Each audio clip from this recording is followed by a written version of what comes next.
Your new crypto report on VC trends and emerging opportunities for Q4 just came out. And of course, there was a big news event that took place in that quarter, the collapse of FTX. So your research reveals that VC deal activity in Q4 was significantly less than the rest of 2022. Do you attribute that to FTX's failure, or are there other factors at play? Yeah, definitely part of it is because of the FTX collapse. But if you look at the trends, we track monthly and quarterly flows from venture capital into crypto companies, and it's been on a downward climb since May of 2022. So that's when the Lunar Terra collapse happened, and then shortly after, Three Arrows Capital and Celsius and BlockFi. So it's been on a downward trend since really mid 2022. We saw the lowest amount of capital raised in November and December of the year. So those are the smallest amounts. And a lot of that was accelerated by the collapse of FTX. So let's take a closer look at what your research found. In Q4, VCDL Cap reached its lowest level since the fourth quarter of 2020 with 345 deals, and that represents a drop of about 40% from the prior quarter. The report points out that the third straight quarter-over-quarter decline to $2.5 billion is the lowest amount of capital invested since Q4 2020.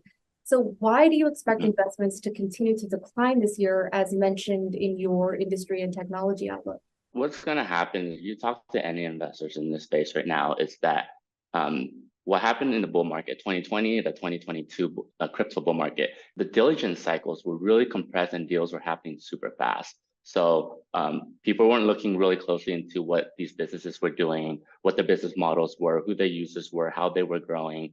And so what you're seeing is now in this new paradigm that we're in, all of that has been slowed down. Diligence cycles are going months now instead of days and weeks previously in the bull market run.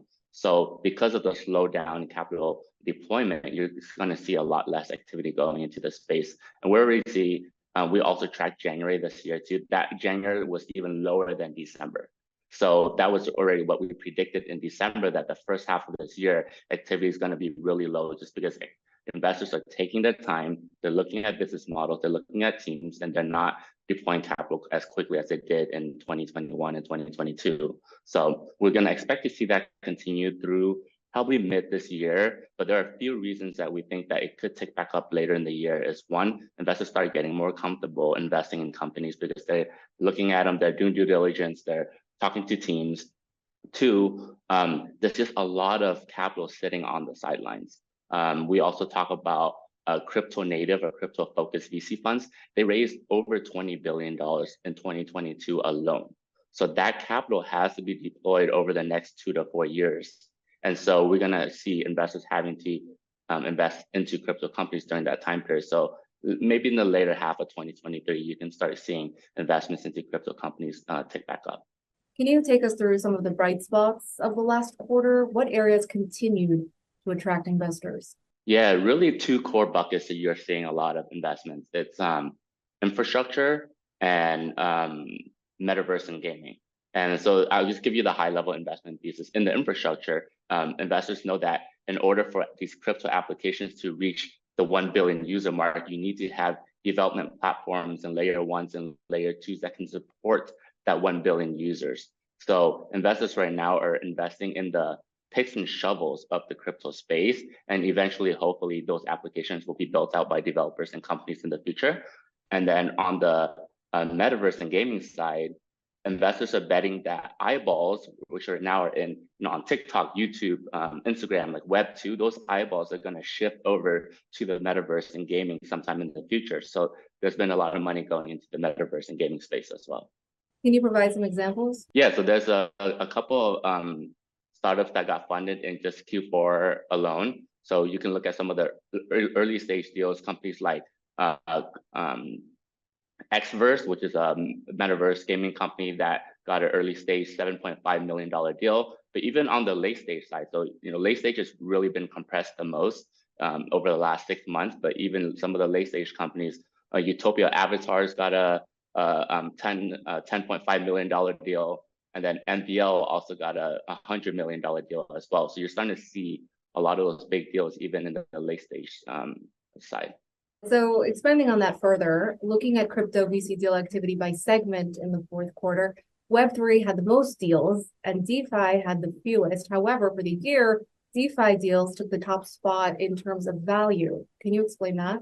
Talking for the quarter, same thing. The trend still holds. You're seeing Web3. So for us, we're in our definition of Web3, we include gaming and metaverse under there as well. So gaming, metaverse, NFT platforms, all that falls under Web3. So for the quarter, you start seeing a lot of the shift over to Web3 because of the metaverse and gaming deals. But for the year, DeFi, just because at the beginning of the year, if you really look at January, February to April of 2022, there was a lot of big DeFi deals early on before the Terra Luna collapse. After that collapse, there was less interest in DeFi, but also Uniswap did raise a large $165 million round later in the year, I think in October 2022 or November. So that really drove up that deal value as well for DeFi. Let's talk about the emerging opportunities outlined in your report. One is real-world asset tokenization. For those who don't know, that's the process of representing ownership of things like property, art, or a financial asset using a digital token on a blockchain. PitchBook views RWA as one of the strongest use cases for crypto to date. What would you say are some of the benefits associated with this? Where do you see RWA tokenization headed in the future?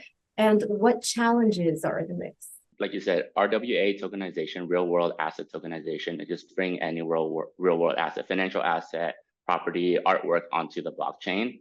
And we've definitely seen some examples of that already happen. Even in just last quarter, we saw JP Morgan, they conducted a live trade using tokenized currencies and tokenized government bonds. And they used DeFi protocols to do that. They did it through Aave and Uniswap.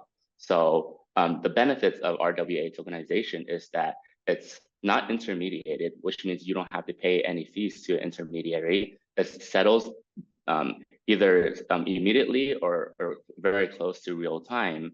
And it's also a lot cheaper. So it's cheaper, faster, and all that. So that's one of the main benefits. And you also saw Maker, which is a borrow and lending protocol. They partnered with Huntington Bank August 2022 to do the same thing, where it's backed by Huntington Bank's credit facility to be able to tokenize private equity credit and then commercial real estate. So the ability to do what we see is going to happen, that is a lot of financial institutions are going to start tokenizing because they can remove intermediaries and save on costs, but also speed up those transaction fees or transaction timelines.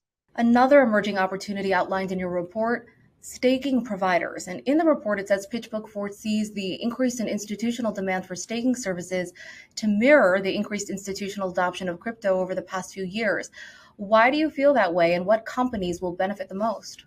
Yes, so the big shift to staking was after the merge, which is Ethereum's upgrade that happened in September last year, when they shift from a proof of work protocol to a proof of stake protocol. So what staking means is users can lock up their amount of tokens onto a platform to help secure it and help validate transactions. So the users get to be part of operating a blockchain.